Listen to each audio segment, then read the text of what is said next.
എന്താണ് പളിയ നൃത്തം? എനിക്കറിയില്ല, നിങ്ങൾക്കും അറിയാൻ വഴിയില്ലല്ലോ. എന്നാൽ നിശാഗന്ധി ഓഡിറ്റോറിയത്തിൽ കൊല്ലം ഗവൺമെൻറ് ഹയർ സെക്കൻഡറി സ്കൂൾ പള്ളിമണിലെ വിദ്യാർത്ഥികൾ തകർത്താടിയ ഒരു കലാരൂപമാണ്. നമുക്ക് ഒന്ന് അറിഞ്ഞിട്ട് വരാം എന്താണ് പളിയ നൃത്തമെന്ന്.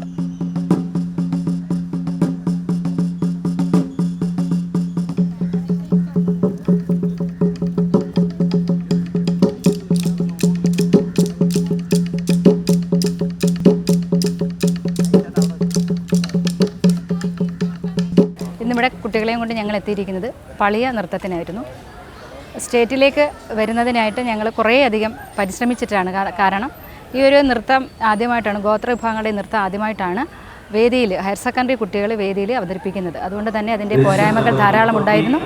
ഇതിനെക്കുറിച്ച് വലിയ അറിവുകളൊന്നും നമുക്ക് കിട്ടാൻ മാർഗമില്ലായിരുന്നെങ്കിലും ഇടുക്കി ജില്ലയിൽ ഈ വിഭാഗത്തിൽപ്പെട്ട ആൾക്കാരെ കോൺടാക്റ്റ് ചെയ്താണ് നമ്മൾ ഇതുമായിട്ട് ബന്ധപ്പെട്ടുള്ള കാര്യങ്ങൾ മനസ്സിലാക്കി കുട്ടികളെ വേദിയിൽ കൊണ്ടുവന്നിട്ടുള്ളത്. പളിയ നൃത്തം എന്ന് പറയുന്നത് തന്നെ ഇടുക്കിയിലെ പളിയ വിഭാഗത്തിൽപ്പെട്ട ഗോത്രവർഗ്ഗക്കാരുടെ നൃത്തമാണ്. അവരുടെ ആരാധനാമൂർത്തികളെ സന്തോഷിപ്പിച്ചുകൊണ്ട് രോഗങ്ങളിൽ നിന്നും അവരുടെ കാർഷിക വിളകൾ സംരക്ഷിക്കണമെന്നുമൊക്കെ പ്രാർത്ഥിച്ചുകൊണ്ട് ആ വിഭാഗത്തിൽപ്പെട്ട ആൾക്കാർ നൃത്തം നടത്തുന്നു. അവരെ ആരാധിച്ചുകൊണ്ടുള്ള നൃത്തമാണ്. അപ്പോൾ കുട്ടികൾ ഇതിനെക്കുറിച്ച് വലിയ കാര്യങ്ങളൊന്നും അറിയാതെയാണ് ഇതിലേക്ക് പങ്കെടുക്കാൻ വന്നത്.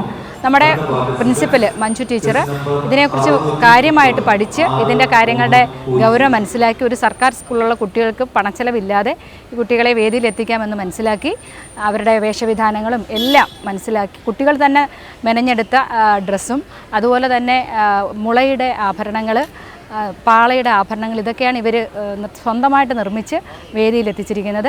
അവർ നല്ല എഫർട്ട് എടുത്തതുകൊണ്ട് മാത്രമാണ് കുട്ടികളുടെയും ഞങ്ങളുടെയും ഒക്കെ ഒരുമിച്ചുള്ളൊരു പരിശ്രമമാണ് കുട്ടികളെ വേദിയിലെത്തിക്കാൻ ഞങ്ങൾക്ക് കഴിഞ്ഞത്. അവർ സ്റ്റേറ്റിൽ നന്നായിട്ട് പെർഫോം ചെയ്തിട്ടുണ്ട്. ഇനി ജഡ്ജ്മെൻറ്റിനായിട്ട് നമ്മൾ വെയിറ്റ് ചെയ്യാം.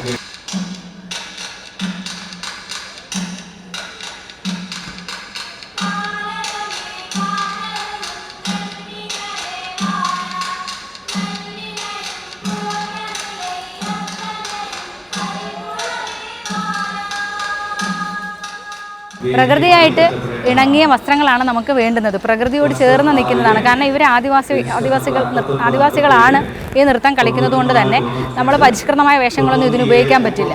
അതുകൊണ്ട് തന്നെ മരവുരി പോലെയുള്ള സാധനങ്ങളൊക്കെ ഉപയോഗിച്ചുകൊണ്ട് വേണം സത്യത്തിൽ ഈ ഡാൻസ് അല്ലെങ്കിൽ ഈ ഒരു നൃത്തം വേദിയിലെത്തിക്കാൻ. പക്ഷേ അവിടെ അതിന് നമുക്ക് കുറച്ച് ലിമിറ്റേഷൻസ്, അല്ലെങ്കിൽ കുട്ടികൾക്ക് ഇതിൻ്റെ പണച്ചെലവ് താങ്ങാൻ പറ്റാത്തതായതുകൊണ്ട് ചണം ഉപയോഗിച്ചുള്ള ഡ്രസ്സൊക്കെ അവർ തന്നെ നെയ്തെടുത്ത് ആ വേഷങ്ങൾ ഒപ്പിച്ചെടുത്താണ് ഇതിന് വന്നിരിക്കുന്നത്. മുളയാണ് കൂടുതലായി ഉപയോഗിച്ചിരിക്കുന്നത്. ആഭരണങ്ങളായിട്ട് പാള ഉപയോഗിച്ചിട്ടുണ്ട്. ഒരു 3 മാസത്തോളം ഈ കുട്ടികൾ ഇതിൻ്റെ പിറകിലായിരുന്നു. കുട്ടികൾ, അധ്യാപകർ, വേറെ ഗുരുനാഥന്മാരൊന്നും അല്ലാതെ ഇത് പഠിപ്പിക്കാനായിട്ട് ആരും ഇല്ലായിരുന്നു. അവർ തന്നെ ഇതിൻ്റെ ഡാൻസ് കണ്ടെത്തി അതിൻ്റെ ഓരോ സ്റ്റെപ്പുകളും കണ്ടെത്തി അവർ പ്രാക്ടീസ് ചെയ്യുമായിരുന്നു. അതിന് ഞങ്ങൾ നല്ല നിർദ്ദേശങ്ങൾ കൊടുത്തു.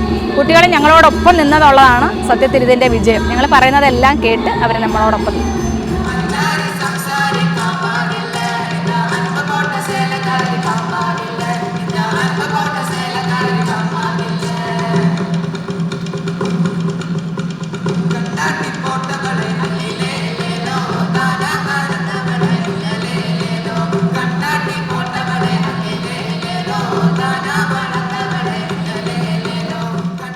ക്യാമറമാൻ ചന്ദ്രൻ ആര്യനാടിനൊപ്പം ലക്ഷ്മി രേണുക, M5 ന്യൂസ്, തിരുവനന്തപുരം.